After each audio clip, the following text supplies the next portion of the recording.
আসসালামু আলাইকুম। Lease financing বা ইজারা অর্থায়ন এই চ্যাপ্টারের উপর আমি আজকে ২ নম্বর লাইভ ক্লাস নিব। গত ক্লাসে আমরা এই চ্যাপ্টারের বেসিক এবং ১ থেকে ২ পর্যন্ত অঙ্কের সমাধান করা শিখেছিলাম। আজকে আমরা প্রবলেম ৩ থেকে অঙ্ক করে স্টার্ট করব। তবে ৪ নম্বর অঙ্কটা আমি প্রথমে সমাধান করে দেখাবো, তারপর ৩ নম্বর অঙ্কটা বুঝাবো। ওকে, স্ক্রিনে আমরা ৪ নম্বর অঙ্কটি দেখতে পাচ্ছি। এখানে বলা হয়েছে ABC machine tool company limited is considering the acquisition of a large equipment to set up its factory in a backward region for টাকা 12 লাখ। বলছে এবিসি মেশিন টুল কোম্পানি চিন্তা ভাবনা করছে তারা একটা লার্জ ইকুইপমেন্ট অর্জন করবে, to set up its factory in a backward region for taka 12 lakh. মানে তাদের ফ্যাক্টরির যে ব্যাকওয়ার্ড রিজিয়ন আছে সেখানে তারা একটা ইকুইপমেন্ট সেট আপ করবে। এই জন্য তাদের একটা ইকুইপমেন্ট দরকার যার মূল্য হচ্ছে 12 লাখ টাকা। The equipment is expected to have an economic useful life of 8 years। বলছে এই ইকুইপমেন্টের এক্সপেক্টেড ইকোনমিক লাইফ হচ্ছে 8 বছর, অর্থাৎ এই ইকুইপমেন্টটা 8 বছর ব্যবহার করা যাবে।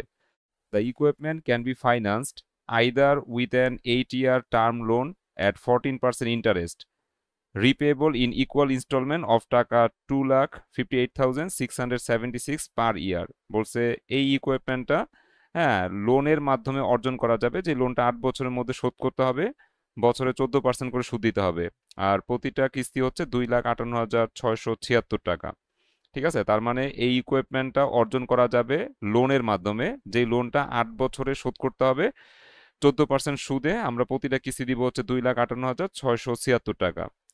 অথবা by an equivalent amount of lease rent per year, অথবা সমপরিমাণ লিজ রেন্টের মাধ্যমে আমরা হচ্ছে এই ইকুইপমেন্ট অর্জন করতে পারবো। অর্থাৎ আমরা এই যে 2,58,676 টাকা, এটা হচ্ছে আমাদের লোন ইনস্টলমেন্ট, এই সমপরিমাণ ইনস্টলমেন্টের মাধ্যমেই, অর্থাৎ সমপরিমাণ লিজ কিস্তির মাধ্যমেই আমরা চাইলে এই সম্পত্তিটা লিজও নিতে পারবো।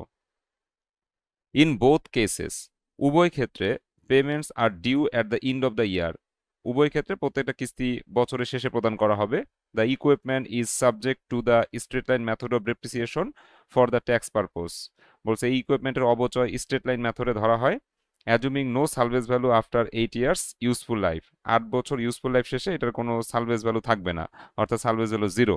অ্যান্ড 50% ট্যাক্স রেট, সরকারকে 50% ট্যাক্স দিতে হবে।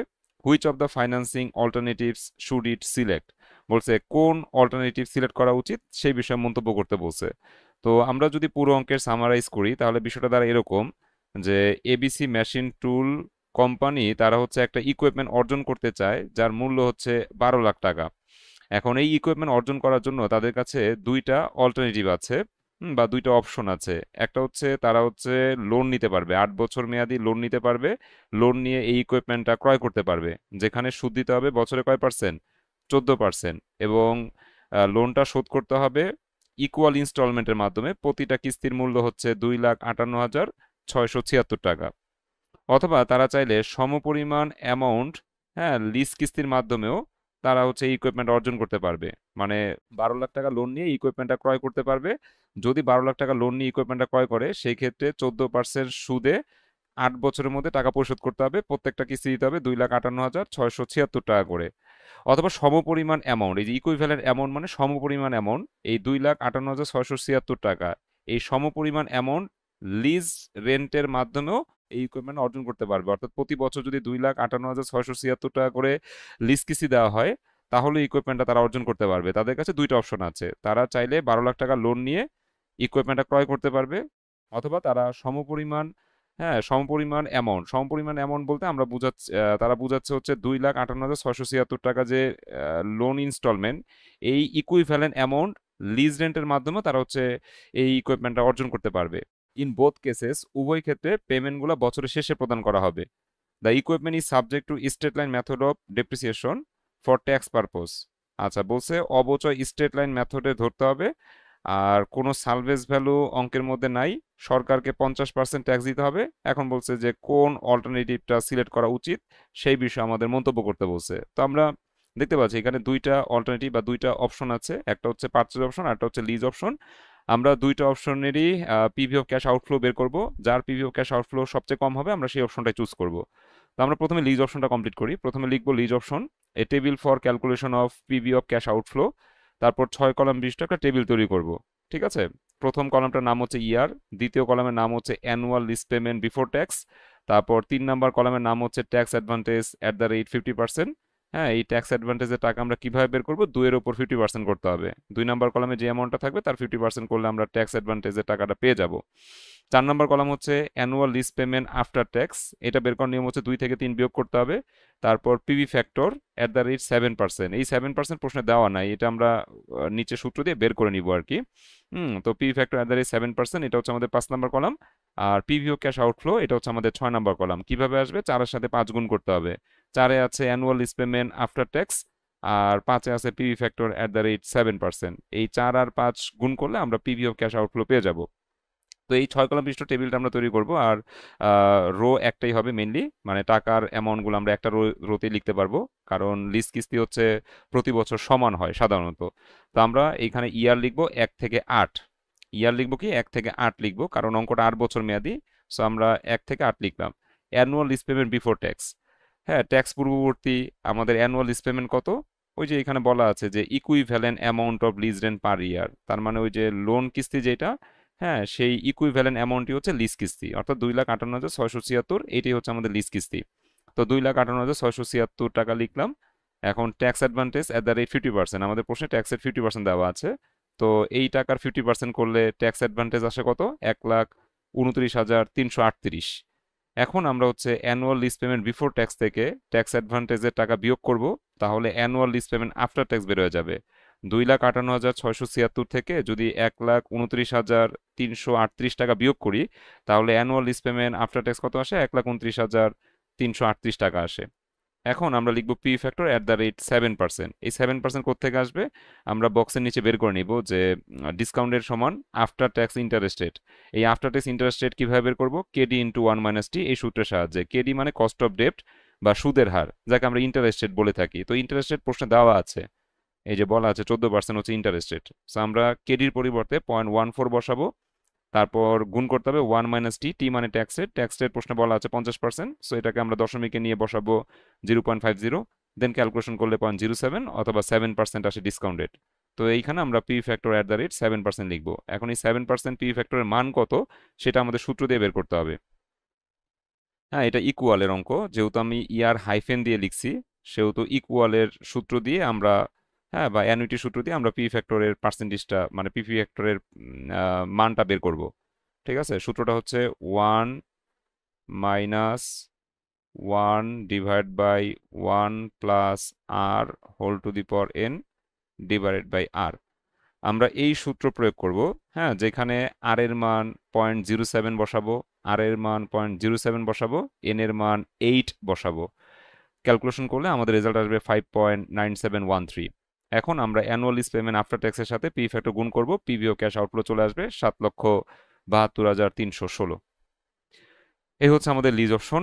আশা করি লিজ অপশন বুঝতে পারছো, গত ক্লাসের মতোই ছিল। লিজ অপশন করার পর আমরা পারচেজ অপশনে চলে যাব। ঠিক আছে, সো আমরা পারচেজ অপশন লিখব, হেডিং দিব পারচেজ অপশন। এখন পারচেজ অপশনের শুরুতেই আমরা হচ্ছে লোন ইনস্টলমেন্ট বের করি, গত ক্লাসে শিখছিলাম তাই না, যে পারচেজ অপশনের শুরুতেই আমরা লিখি ক্যালকুলেশন অফ লোন ইনস্টলমেন্ট। কিন্তু এখানে আমাদের লোন ইনস্টলমেন্ট বের করাই আছে, বলাই আছে যে হ্যাঁ 8 বছরে লোনটা শোধ হবে, 14% হচ্ছে বার্ষিক সুদের হার। আর লোন ইনস্টলমেন্ট হচ্ছে ইকুয়াল, এবং প্রতিটা লোন ইনস্টলমেন্ট হচ্ছে 2,58,676 টাকা। ঠিক আছে, এই যে লোন ইনস্টলমেন্ট প্রশ্নে দেওয়াই আছে। ঠিক আছে, আমাদের লোন ইনস্টলমেন্ট প্রতি বছর 2,58,676। যখন এরকম প্রশ্নে দেওয়া থাকবে যে ইনস্টলমেন্ট 2,58,676 টাকা, হ্যাঁ এইভাবে ইনস্টলমেন্ট যখন দেওয়া থাকবে তখন আর সূত্র দিয়ে বের করা যাবে না, আমরা সরাসরি এই অ্যামাউন্টটা বলবো যে দেওয়া আছে প্রশ্নে। ঠিক আছে, সো আমরা লিখবো যে গিভেন লোন ইনস্টলমেন্ট হচ্ছে 2,58,676। এরপরে আমরা হচ্ছে এই লোনের মধ্যে ইন্টারেস্ট এবং প্রিন্সিপাল আছে, যেটাকে আমরা আলাদা করব। এই লোনের মধ্যে কি আছে, লোন ইনস্টলমেন্টের মধ্যে কি আছে, এই লোন ইনস্টলমেন্টের মধ্যে ইন্টারেস্ট এবং প্রিন্সিপাল আছে, যেটাকে আমরা আলাদা করব। তো লিখবো যে table for calculation of interest and principal. 6 column বিশিষ্ট একটা টেবিল তৈরি করব। প্রথমে ইয়ার, এটা 1 number column, loan at the beginning, এটা 2 number column, instalment 3 number column, interest at the rate 14%, হ্যাঁ 14%-এ সুদের পরিমাণ, এটা আমাদের 4 নাম্বার কলাম। কিভাবে বের হবে 4 নাম্বার কলামের অ্যামাউন্ট, এই যে 2 এর সাথে 14% গুণ করতে হবে। হ্যাঁ, 2 আছে লোনের দ্য বিগিনিং। এই লোনের দ্য বিগিনিং এর যে অ্যামাউন্ট, হ্যাঁ, সেই অ্যামাউন্টের উপর 14% করলে আমাদের ইন্টারেস্টের পরিমাণটা বেরোবে। এরপর আমরা ইনস্টলমেন্ট থেকে ইন্টারেস্ট বাদ দিব, প্রিন্সিপাল পাবো। তারপর লোনের দ্য বিগিনিং থেকে প্রিন্সিপাল বাদ দিব, লোনের দ্য ইন্ডিং পেয়ে যাব। এই হচ্ছে আমাদের 6 কলাম বিশিষ্ট টেবিল। হ্যাঁ, কারণ এই লোন ইনস্টলমেন্টের মধ্যে সুদ আসল দুইটাই আছে, আমরা এই টেবিলের মাধ্যমে সুদ আসলটা আলাদা করে ফেলি। তো প্রথমে ইয়ারটা লিখবো, অঙ্কটা 8 বছর মেয়াদি, তো আমরা 1 2 3 4 5 6 7 8 8 পর্যন্ত লিখলাম। তারপরে লোন এট দ্য বিগিনিং প্রথমে 12 লাখ বসাবো। আমাদের লোন হচ্ছে কত, 12 লাখ, তাই না? সম্পত্তির মূল্য যত আমাদের লোনও তত। সো লোন হচ্ছে 12 লাখ টাকা। ঠিক আছে, ইয়ার ওয়ান আমাদের লোন এট দ্য বিগিনিং কত, 12 লাখ টাকা। কিস্তি হচ্ছে প্রতি বছর 2,58,676। সো আমি কিস্তি 2,58,676 প্রত্যেকটা রোতে বসাই দিব, কারণ কিস্তি তো সেম বা ইকুয়াল, তাই না? সো প্রত্যেক ঘরেই আমরা হচ্ছে 2,58,676 বসাই দিলাম। এখন আসো আমরা ফার্স্ট লাইনটা একটু বুঝি, তাহলে বাকিগুলো এমনি বুঝতে পারবো। প্রথমে ইয়ার ওয়ানে আমরা দেখাচ্ছি লোন এট দ্য বিগিনিং কত, 12 লাখ টাকা, অর্থাৎ আমাদের ঋণ আছে 12 লাখ টাকা। কিস্তি হচ্ছে 2,58,676 টাকা। এখন ইন্টারেস্ট অ্যাট দ্য রেট 14%, 14%-এ সুদের পরিমাণ কত, এটা যদি বের করতে চাই তাহলে এই 2 নাম্বার কলামে যে 12 লাখ আছে, হ্যাঁ, এই 12 লাখের উপর 14% করলে সুদ হচ্ছে 1,68,000, অর্থাৎ প্রথম বছরে সুদ হচ্ছে কত, 1,68,000। এখন এই কিস্তি থেকে সুদটা বাদ দিলে আসল পরিশোধ হয়ে যাবে 90,676 টাকা। মানে এই যে 12 লাখ টাকা লোন, আমি প্রথম বছর কিস্তি দিছি 2,58,676, এর মধ্যে সুদই হচ্ছে 1,68,000। এই যে সুদ 1,68,000, এটা কিভাবে বুঝলাম? 12 লাখের উপর 14% করছি, 1,68,000 টাকা সুদ বেরোইছে। তার মানে কিস্তির ভিতরে সুদই আছে 1,68,000 টাকা। তাহলে কিস্তি থেকে সুদটা বাদ দিলে আসল আছে 90,676 টাকা। তার মানে আমি যে 12 লাখ টাকা ঋণ করছি, তার ফলে আমি কিস্তি দিলাম 2,58,676 টাকা, ওর মধ্যে সুদ পরিশোধ হয়েছে 1,68,000, আর আসল পরিশোধ হয়েছে 90,676। তাহলে লোন থেকে, এই যে 12 লাখ থেকে আমরা আসলটুকু মাইনাস করলে বছর শেষে আমাদের লোন অবশিষ্ট থাকে 11,09,324 টাকা। অর্থাৎ লোন এট দ্য এন্ডিং বের করার নিয়ম হচ্ছে 2 থেকে 5 বিয়োগ করতে হবে। 2 আছে 12 লাখ, 5 আছে 90,676, বিয়োগ করলে লোন এট দ্য এন্ডিং 11,09,324। এখন প্রথম বছরের এন্ডিং ব্যালেন্স, পরের বছরের বিগিনিং ব্যালেন্স, এই যে বিগিনিং ব্যালেন্সে আমরা আবার 11,09,324 বসাই দিলাম। কিস্তি তো 2,58,676 আগের মতোই। হ্যাঁ, এখন আবার ইন্টারেস্ট বের করো, 14%, তাই না? তো এই 11,09,324 এই টাকার উপর আমরা হচ্ছে সুদ ধরবো 14%, তাহলে আসে 1,55,305। কিস্তি থেকে সুদটা বাদ দিলে আসল বের হয়ে যাবে 1,03,371। এখন এই আসলের কাজ কি? লোন এট দ্য বিগিনিং থেকে আসলটা মাইনাস করব, লোন এট দ্য ইন্ডিং চলে আসবে। এই ইন্ডিং ব্যালেন্স পরের বছরের বিগিনিং ব্যালেন্স। ঠিক আছে, কিস্তি 2,58,676, এই যে লোন এট দ্য বিগিনিং আছে, এর উপর আবার 14% করলে 1,40,833। কিস্তি থেকে সুদ বাদ দিলে আসল, হ্যাঁ, তারপরে আমরা বিগিনিং ব্যালেন্স থেকে আসলটা বাদ দিলে ইন্ডিং ব্যালেন্স।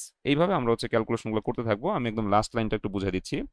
আমাদের শেষ ব্যালেন্সটা কিন্তু জিরো করতে হবে, যেহেতু অঙ্কটা 8 বছরের, তাহলে 8 নম্বর বছর শেষে কোনো ইন্ডিং ব্যালেন্স থাকতে পারবে না। ইন্ডিং ব্যালেন্স কি হবে, জিরো হবে। তো এটা জিরো করার নিয়মটা কি সেটা আমি একটু বলে দিই। আমাদের 7 নম্বর বছরে যে ইন্ডিং ব্যালেন্স, 7 নম্বর বছর ইন্ডিং ব্যালেন্স 8 নম্বর বছরের বিগিনিং ব্যালেন্স, তাই না?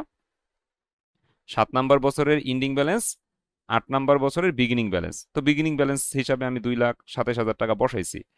এখন শেষের যে কলামটা আছে লোন এট দ্য এন্ডিং, এটা যদি জিরো বানাইতে চাই তাহলে তার কোড কি, 2 থেকে 5 বিয়োগ করতে হবে। তাহলে 2-এ তো অলরেডি কি কে বসছে এটা আমি বুঝে গেছি, যে 2,27,000 টাকা 2-এ বসছে, তাহলে 5-এও 2,27,000 টাকায় বসাইতে হবে। তাহলে 2 থেকে 5 বিয়োগ করলে এই ব্যালেন্সটা শূন্য হবে। তাহলে শেষ ব্যালেন্সটা যেহেতু শূন্য করতেই হবে, সেহেতু 2-এ যা বসবে 5-এও তাই বসাই দিবা। 2-এ কে বসবে এটা আমি জানি, কারণ এই ইন্ডিং ব্যালেন্সটা পরের বছরের বিগিনিং ব্যালেন্সে বসছে। তাহলে 5-এ কে বসবে, এই 2,87,000 5-এ বসছে। এখন আসো ইনস্টলমেন্ট, এটা তো আমাদের প্রতি বছর সেম, এটা নিয়ে কোনো টেনশন নাই। বাকি আছে শুধুমাত্র সুদের ঘরটা। এখন এই সুদের ঘরটা আমরা কিভাবে বের করব?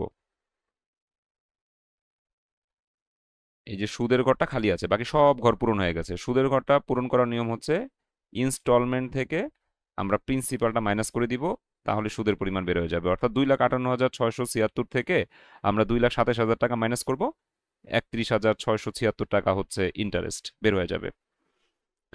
তো যেভাবে পড়াইলাম সেভাবে হচ্ছে কমপ্লিট করবা। এখন আমাদের ডেপ্রিসিয়েশন বের করতে হবে, তারপরে আমরা থার্ড আরেকটা টেবিল করব। তো ডেপ্রিসিয়েশন বের করে ফেললাম যে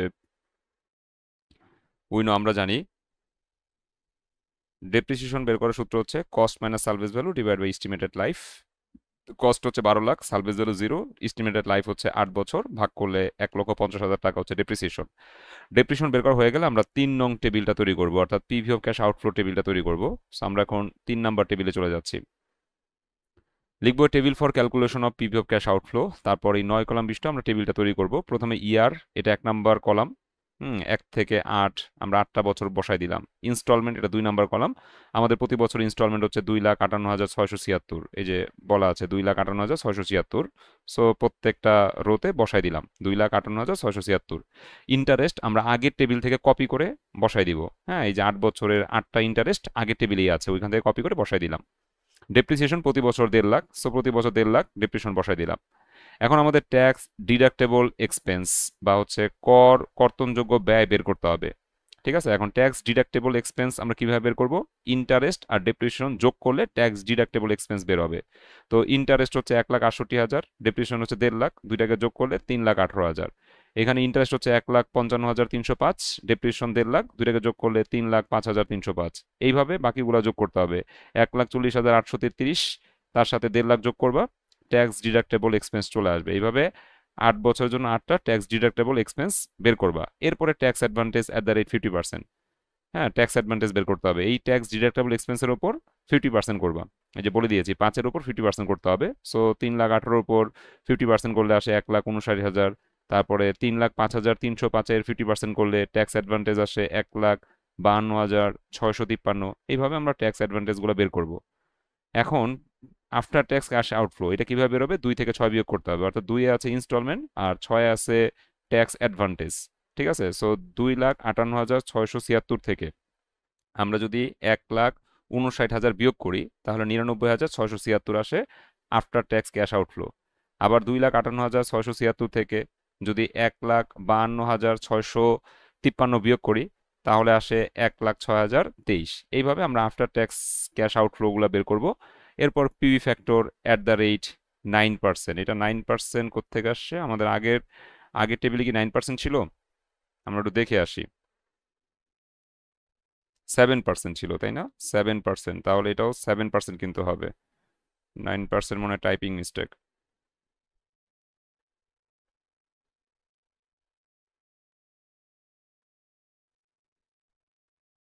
আচ্ছা, আমি একটু ক্যালকুলেশন করে দেখি ফার্স্টের অ্যামাউন্টটা ঠিক আছে কিনা। ঠিক থাকলে বাকিগুলোও ঠিক আছে, আর ভুল হলে তো সবগুলোই চেঞ্জ করতে হবে। আমি একটু ক্যালকুলেশন করে দেখছি। 1/1 প্লাস 0.07 হোল টু দি পাওয়ার 1, 0.9346। ঠিক আছে তো? হ্যাঁ, ঠিক আছে, একটা ঠিক আছে, মানে বাকিগুলো ঠিক আছে। ওইখানে জাস্ট টাইপিং মিস্টেক ছিল, অ্যামাউন্ট ঠিক আছে। সো 7%-এর যে পি ফ্যাক্টরগুলো আছে, এইখানে পি ফ্যাক্টর বের করার জন্য আমরা সিঙ্গেলের সূত্রটা অ্যাপ্লাই করব। অর্থাৎ পি ফ্যাক্টর বের করার জন্য আমরা সূত্র প্রয়োগ করব 1 divide by 1 plus R whole to the power N. এখানে আর এর মান হচ্ছে 0.07, এন এর মান 1 বসাইলে প্রথম পি ফ্যাক্টর, এন এর মান 2 বসাইলে দ্বিতীয় পি ফ্যাক্টর, এন এর মান 3 বসাইলে তৃতীয় পি ফ্যাক্টর। এইভাবে আমরা পি ফ্যাক্টরগুলো বের করব।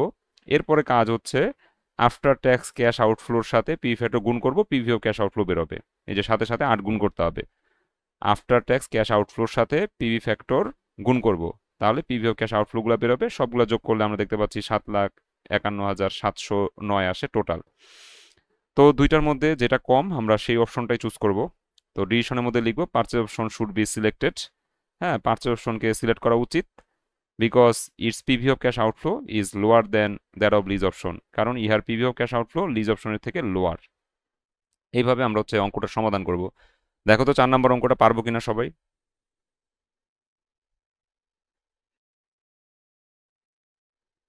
কোনো প্রবলেম আছে? প্রবলেম 4 নিয়ে?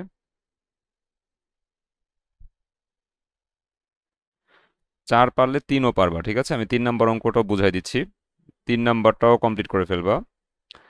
এখানে বলা হয়েছে company is thinking two purchase A machine for টাকা 12,290। বলছে একটা কোম্পানি চিন্তা ভাবনা করছে তারা একটা মেশিন পারচেজ করবে যার মূল্য হচ্ছে 12,290 টাকা। তো এটা হচ্ছে মেশিনটার মূল্য। তো যদি আমরা হচ্ছে ঋণ নেই তাহলে কিন্তু 12,290 টাকাই ঋণ নিব। ঠিক আছে। ওই যে অনেক সময় স্টুডেন্টরা ধরতে পারে না যে লোন নিছি, কত টাকা লোন নিছি, সম্পত্তির মূল্য যত টাকা আমরা তত টাকাই লোন নিব। ঠিক আছে। সো এখানে বলা হয়েছে এই company is thinking two purchase A machine for টাকা 12,290। একটা কোম্পানি চিন্তা ভাবনা করছে তারা একটা মেশিন পারচেজ করবে 12,290 টাকা দিয়ে। সো এটা হচ্ছে সম্পত্তির ক্রয় মূল্য। দ্য কোম্পানি ক্যান বোরো টাকা 12,290 at an interest rate of 10% to be repaid in 10 equal annual instalment of টাকা 2,000। বলছে কোম্পানি 12,290 টাকা ঋণ নিতে পারে। ঋণ নিয়ে কি করবে কোম্পানি? ওই মেশিনটা ক্রয় করবে, এই তো বিষয়, তাই না?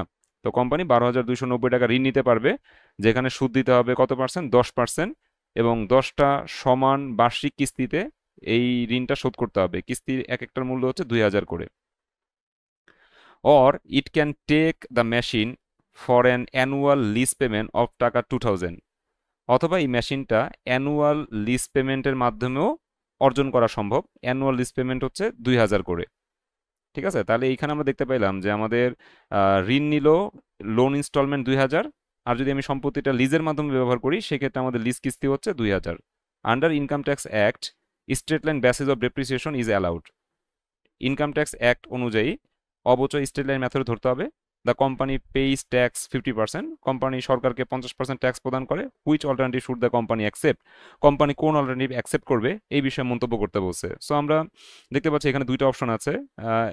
প্রথমে বলা আছে যে ঋণ নিতে পারবে 12,290 টাকা। তার মানে এখানে এটা হলো আমাদের পারচেজ অপশন, কারণ ঋণ নিয়ে আমরা সম্পত্তিটা পারচেজ করি। আর এখানে বলা আছে লিজের মাধ্যমে এই সম্পত্তিটা অর্জন করা যাবে। তো এখানে আমরা আরেকটা অপশন খুঁজে পাইলাম, লিজ অপশন। তো আমরা লিজ অপশনের পিভি অফ ক্যাশ আউটফ্লো বের করব, আবার পারচেজ অপশনের পিভি অফ ক্যাশ আউটফ্লো বের করব। দুইটার মধ্যে যেটা কম আমরা সেই অপশনটা চুজ করব। তো আসো আমরা অঙ্কটা আরেকবার একটু হালকা একটু বুঝে নেই যে অঙ্কের মধ্যে কি কি আছে। আমরা দেখতে পাচ্ছি সম্পত্তির মূল্য হচ্ছে 12,290 টাকা। লিজ অপশন আর পার্চেজ অপশন কিভাবে বুঝবো? লিজ অপশন আর পারচেজ অপশন কিভাবে বুঝবো? আমাদের এখানে বলা থাকবে যে আমরা হচ্ছে ঋণ করেছি 12,290 টাকায়। এই যে ঋণ করেছি, ঋণ করে আমরা কি করি? সম্পত্তিটা পারচেজ করি, তাহলে এখানে পারচেজ অপশনটা আছে। আর এই যে অথবা দিয়ে আরেকটা কথা বলছে, আমার কাছে আরেকটা অপশন আছে, এই যে অর দিয়ে বলছে হ্যাঁ চাইলে এই সম্পত্তিটা অ্যানুয়াল লিজের মাধ্যমেও অর্জন করা যাবে। প্রতিটা লিজ কিস্তি হচ্ছে 2,000। তাহলে এখানে আমাদের লিজ অপশনটা আছে। ঠিক আছে। এখন এই সব দুইটা, অঙ্কে কি এভাবে থাকবে? হ্যাঁ সব অঙ্কে এই দুইটা অপশনই থাকবে। সো দুইটা অপশনের মধ্যে আমরা হচ্ছে চুজ করব যে কোনটা আমাদের জন্য বেটার। বুঝতে পারছি বিষয়টা? স্যার। আচ্ছা, তাহলে এখানে আমরা সংক্ষেপে যদি একটু বুঝতে চাই যে আমাদের সম্পত্তির মূল্য হচ্ছে 12,290 টাকা। কোম্পানি চাইলে এই 12,290 টাকা ঋণ করতে পারবে। ঋণ করে কি করে? ঋণ করে সম্পত্তিটা ক্রয় করে। আর যখনই ক্রয় করে তখনই পার্চেজ অপশন শুরু হয়। তো এখানে আমরা দেখতে পাচ্ছি যে বছরে সুদের হার হচ্ছে 10%।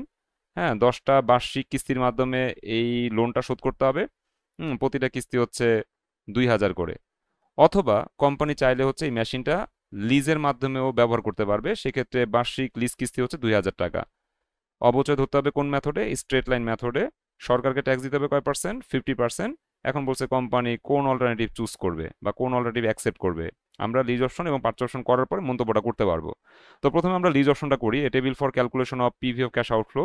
হ্যাঁ, তারপরে আমরা 6 কলাম বিশিষ্ট টেবিলটা তৈরি করলাম। অঙ্কটা যেহেতু 10 বছর মেয়াদি, যে এখানে বলা আছে, হ্যাঁ 10 বছর মেয়াদি অঙ্ক। সো আমরা ইয়ার হিসাবে লিখবো 1 থেকে 10। তারপর লিখবো annual lease payment before tax. Annual lease payment before tax কত? এই যে প্রশ্নে বলা আছে 2,000 টাকা, আমরা 2,000 টাকা বসালাম। এরপর tax advantage at the rate 50%, এই যে tax advantage at the rate 50% লিখলাম। এই 2,000-এর 50% করলে 1,000 টাকা হচ্ছে ট্যাক্স অ্যাডভান্টেজ। 2,000 থেকে 1,000 বাদ দিলে annual lease payment after tax বেরোবে 1,000। এখন আমরা হচ্ছে PV factor at the rate 5% লিখবো। এই 5% কোত্থেকে আসছে? আমরা ডিসকাউন্ট রেটটা বের করে নিব। ডিসকাউন্ট রেট মানে হচ্ছে আফটার ট্যাক্স ইন্টারেস্ট রেট। এটা সূত্র হচ্ছে কেডি ইন্টু 1 - টি। কেডি হচ্ছে কস্ট অফ ডেট বা ইন্টারেস্ট রেট। তো ইন্টারেস্ট রেট প্রশ্নে বলা আছে 10%। সো 0.10 বসাইলাম। আর 1 - টি, টি হচ্ছে 0.50, বসাই দিলাম। ক্যালকুলেশন করলে 0.05 অথবা 5% আসে পি ফ্যাক্টরের পার্সেন্টেজ। সো আমরা এখানে P factor at the rate 5% লিখলাম। এখন এই 5% পি ফ্যাক্টরের মান কত সেটা যদি আমরা বের করতে চাই, আমাদের অ্যানুইটি সূত্র প্রয়োগ করতে হবে। কেন অ্যানুইটি সূত্র প্রয়োগ করতে হবে? কারণ ইয়ারটা আমরা হাইফেন দিয়ে লিখছি, তার মানে এটা ইকুয়ালের অঙ্ক। এই জন্য আমরা সূত্র প্রয়োগ করব 1 minus 1 divide by 1 plus R whole to the power n divide by r. এখানে আর এর মান হচ্ছে 0.05, আর এর মান 0.05, এন এর মান হচ্ছে 10। ক্যালকুলেশন করলে আমাদের 7.722, 4 ঘর নিবা এটা, ঠিক আছে? এটা বইয়ের মধ্যে সম্ভবত 3 ঘর ছিল, সেজন্য টাইপের সময় 3 ঘর টাইপ হয়ে গেছে। এটা 4 ঘর নিবা, ঠিক আছে? 4 ঘর নিতে হবে, মিনিমাম 4 ঘর নিতে হবে, ঠিক আছে? অনেক সময় টিচার কিন্তু 3 ঘর নিলে কাইটাও দিতে পারে, কারণ অনেক টাকা ডিফারেন্স চলে আসবে। এখানে 3 ঘর নিলে অনেক টাকা ডিফারেন্স চলে আসবে। সো আমরা হচ্ছে সবসময় দশমিকের পর কয় ঘর নিব? 4 ঘর নিব।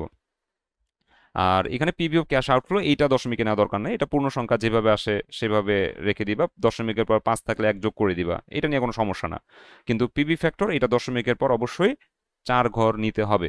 বইয়ে অনেক সময় 3 ঘরও করা থাকে, ঠিক আছে?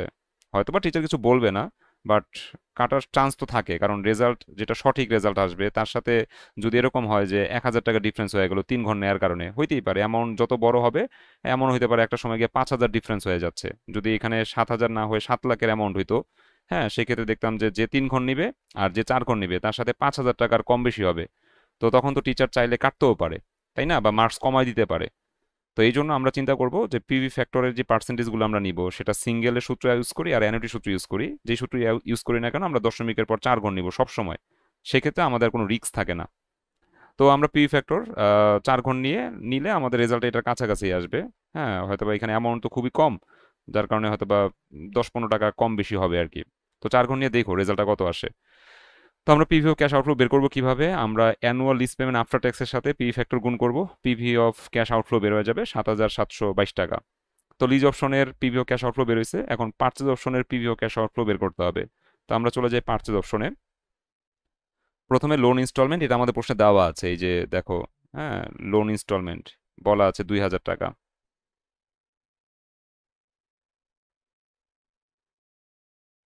তো আমাদের সূত্র দিয়ে লোন ইনস্টলমেন্ট বের করার প্রয়োজন নাই, আমরা সরাসরি গিভেনে লিখবো লোন ইনস্টলমেন্ট 2,000 টাকা। এখন এই ইনস্টলমেন্টের মধ্যে সুদ আর শোল আছে, আমরা এটাকে সেপারেট করব। তো লিখবো table for calculation of interest and principal, সুদ এবং আসল, হ্যাঁ, নির্ণয়ের জন্য একটা টেবিল। তো প্রথমে 6 কলাম বিশিষ্ট টেবিলটা তৈরি করলাম। ইয়ার লিখতে হবে 1 থেকে 10 ইয়ারগুলো লিখলাম। তারপরে loan at the beginning, loan at the বিগিনিংয়ে আমরা হচ্ছে লোন যত টাকা করি আর কি, এই যে 12,290 টাকা লোন করছি না, সো এটাই হবে লোন এট দ্য বিগিনিং। প্রথম বছর আমাদের লোন হচ্ছে কত টাকা? 12,290 টাকা। কিস্তি প্রতি বছর 2,000, সো চাইলে একবারে বসাই দিতে পারো 2,000। তারপর এই কিস্তির মধ্যে সুদ আসল আছে, সো আমরা ওই পরের 2টা কলাম কিন্তু সুদ এবং আসলের জন্য করেছি, ঠিক আছে? সো সুদ কত পার্সেন্ট প্রশ্নে বলা আছে? সুদ হচ্ছে 10%, তো আমরা লিখবো ইন্টারেস্ট অ্যাট দ্য রেট 10%। এখন এই সুদ কার উপর কাউন্ট করতে হবে? 2 নাম্বার কলামের উপর এই 10% কাউন্ট করতে হবে। সো 12,290 এটা 2 নাম্বার কলামে আছে, 12,290 এর 10% করলে 1,229 টাকা আসে সুদ। তাহলে ইনস্টলমেন্ট থেকে সুদটা বাদ দিবা, প্রিন্সিপাল বের হয়ে যাবে 771 টাকা, ঠিক আছে? এখন এই প্রিন্সিপালের কাজটা কি? লোন এট দ্য বিগিনিং থেকে প্রিন্সিপালটা মাইনাস করলে লোন এট দ্য ইন্ডিং চলে আসবে। মানে আমি 2,000 টাকা কিস্তি দেই, 12,290 টাকা ঋণ করছি, 2,000 টাকা যে কিস্তি দিলাম, এখন এই কিস্তির মধ্যে সুদই আছে 1,229 টাকা, ঠিক আছে? সো 2,000 থেকে সুদটা বাদ দিলে দেখতে পাচ্ছি আসল হিসাবে আমি পরিশোধ করেছি 771 টাকা। তাহলে লোন কি 12,290 টাকা এখনো আছে, নাকি কিছু কমবে? অবশ্যই কমবে, কারণ আসল শোধ হচ্ছে না, 771 টাকার আসল শোধ হচ্ছে। তাহলে 12,290 থেকে 771 শোধ করলে আমরা দেখতে পাচ্ছি বছর শেষে আমাদের লোন হচ্ছে 11,519। এই 11,519 পরের বছরের বিগিনিং ব্যালেন্স। হ্যাঁ, কিস্তি তো 2,000। এখন সুদটা আমরা কার উপর ধরবো? এই বিগিনিং ব্যালেন্সের উপর 10% করলে 1,152 টাকা হচ্ছে সুদ। কিস্তি থেকে সুদ বাদ দিলে আসল, আমরা বিগিনিং ব্যালেন্স থেকে আসল বাদ দিলে ইন্ডিং ব্যালেন্স, এই ইন্ডিং ব্যালেন্স পরের বছর বিগিনিং ব্যালেন্স, এইভাবে আমরা করে যাব। হ্যাঁ, শেষ শেষ যেই অ্যামাউন্টটা থাকবে 10 নম্বর বছরের শেষ অ্যামাউন্টটা জিরো করতে হবে। এটা জিরো করার নিয়ম কি? 9 নম্বর বছরের ইন্ডিং ব্যালেন্স 10 নম্বর বছরের বিগিনিং ব্যালেন্সে বসবে। আর যেহেতু আমি শেষ ব্যালেন্সটা জিরো করতে চাই, সেহেতু 2 আর 5 এর অ্যামাউন্ট সেম রাখতে হবে। তো 2-এ যা বসছে আমি 5-এও তাই বসাবো, তাহলে 2 থেকে 5 বিয়োগ করলে জিরো হবে, ঠিক আছে? এখন সব ঘরেই কিন্তু মান বসছে, এই যে সুদের ইয়ার তো 10 বসাইছি, ইনস্টলমেন্ট 2000 বসাইছি, বাকিগুলো তো বসাইছি, শুধুমাত্র ইন্টারেস্টের ঘরটা খালি থাকবে। আমরা কি করব, ইনস্টলমেন্ট থেকে প্রিন্সিপালটা বাদ দিব, ইন্টারেস্টের ঘরটা কত সেটা বের হয়ে যাবে। এখন আমরা ডেপ্রিসিয়েশন বের করে থার্ড টেবিলে চলে যাব। ডেপ্রিসিয়েশনটা বের করলাম, ডেপ্রিসিয়েশন আসে 1229। তারপর আমরা থার্ড টেবিলে যাব, অর্থাৎ a table for calculation of পিভিও ক্যাশ আউটফ্লো। এখন এটা তোমরা আশা করি পূরণ করতে পারবা, ঠিক আছে? এটা 9 কলাম বিশিষ্ট যে টেবিলটা আছে এটা কমপ্লিট করবা, দেখবা যে টোটাল আসবে 7548। সো আমাদের লিজ অপশনের যে রেজাল্ট, তার থেকে পারচেজ অপশনের রেজাল্টটা ছোট আসছে। আমরা ডিসিশনে লিখবো the company should accept purchase option. কোম্পানির পারচেজ অপশন অ্যাকসেপ্ট করা উচিত, because its PV of cash outflow is lower than that of lease option. কারণ ইহার PV of cash outflow lease অপশনের চেয়ে ছোট, এই জন্য আমরা হচ্ছে পারচেজ অপশনটাকে চুজ করলাম। এইভাবে একটা মন্তব্য করে দিব। তো 3 4 কমপ্লিট করবা, 5 নাম্বার যে অঙ্কটা আছে ওইটাও হোমওয়ার্ক করবা, ঠিক আছে? 5 নাম্বার অঙ্কটা একটু পরে দিচ্ছি, 5 মিনিট টাইম দেখাচ্ছে। 5 নাম্বার অঙ্কের সলিউশন আর করে দিই নাই, এটা তোমরা নিজেরা কমপ্লিট করবা, আমি জাস্ট বুঝাই দিচ্ছি যে এখানে কি কি আছে। 5 নাম্বার অঙ্কে বলা হয়েছে suppose you work for a nuclear laboratory. ধরে নাও তুমি একটা নিউক্লিয়ার ল্যাবরেটরিতে কাজ করো, that is contemplating leasing a diagnostic scanner, এবং তুমি চাচ্ছ একটা ডায়াগনস্টিক স্ক্যানার লিজ নিতে। দ্য স্ক্যানার কস্ট টাকা 20 লাখ। এই স্ক্যানারের কস্ট কত টাকা? 20 লাখ টাকা। And it would be depreciated straight line to 0/4 years. আমাদের এইখানে যেই কথাটা বলছে আর কি, যে it would be depreciated straight line to 0/4 years, 4 বছরের মধ্যে এই সম্পত্তিটার মূল্য জিরোতে চলে আসবে, মানে সালভেজ ভ্যালু জিরো, এটা বোঝাচ্ছে। আবার ওই একই কথা বলছে যে বিকজ অফ রেডিয়েশন কন্টামিনেশন, বিকিরণ দূষণের কারণে, it will actually B completely valueless in 4 years, 4 বছরের মধ্যে এটা সম্পূর্ণভাবে ভ্যালুলেস হয়ে যাবে। অর্থাৎ এই যে ডায়াগনস্টিক স্ক্যানার যার মূল্য হচ্ছে 20 লক্ষ টাকা, এখন এই সম্পত্তিটা আমরা কয় বছর ব্যবহার করতে পারবো? 4 বছর ব্যবহার করতে পারবো। 4 বছরের মধ্যে এটার মূল্য কি চলে আসবে? জিরোতে চলে আসবে। হ্যাঁ, বিকজ অফ রেডিয়েশন কন্টামিনেশন, বিকিরণ দূষণের কারণে, হ্যাঁ, it will actually B completely valueless in 4 years, 4 বছরের মধ্যে এটা কমপ্লিটলি ভ্যালুলেস হয়ে যাবে। তার মানে 4 বছর পর এটা তুমি আর কোথাও বিক্রি করতে পারবে না, এটার মূল্য একেবারে সম্পূর্ণরূপে ভ্যালুলেস হয়ে যাবে, অর্থাৎ সালভেজ ভ্যালু জিরো, এটাই তারা বুঝাচ্ছে। এটা দিয়ে কি বুঝাচ্ছে? Salvage value zero. এরপরে বলা হয়েছে you can lease it for taka 6 lakh per year for 4 years. তুমি এই সম্পত্তিটা লিজ নিতে পারবা, প্রতি বছর লিজ কিস্তি দিতে হবে কত করে? 6 লাখ করে। Assuming that tax rate is 35%, সরকারকে 35% ট্যাক্স দিতে হবে। You can borrow at 8% before tax. আচ্ছা, ট্যাক্স পূর্ববর্তী সুদের হার হচ্ছে 8%। Should you lease or buy, তুমি কি সম্পত্তিটা লিজ নিবা নাকি বাই করবা, এই বিষয়ে তোমাকে মন্তব্য করতে বলছে। তো এখানে আমরা দেখতে পাচ্ছি যে লিজ অপশন এবং পারচেজ অপশন আছে, আমরা দুইটা অপশনেরই পিভিও ক্যাশ আউটফ্লো বের করব, যার পিভিও ক্যাশ আউটফ্লো কম হবে আমরা সেই অপশনটাকে চুজ করব। ঠিক আছে? সো দেখো অঙ্কের মধ্যে কি কি আছে আমি আবার একটু বলে দিই। আমাদের এই যে 20 লক্ষ টাকা, এটা হলো সম্পত্তির মূল্য, সম্পত্তির মূল্য। তো তুমি যখন হচ্ছে পারচেজ অপশনটা করবা, তখন এই 20 লক্ষ টাকাই হচ্ছে তোমার ঋণ বা পিভিএ। ঠিক আছে? 20 লক্ষ টাকাই হচ্ছে present value of an annuity.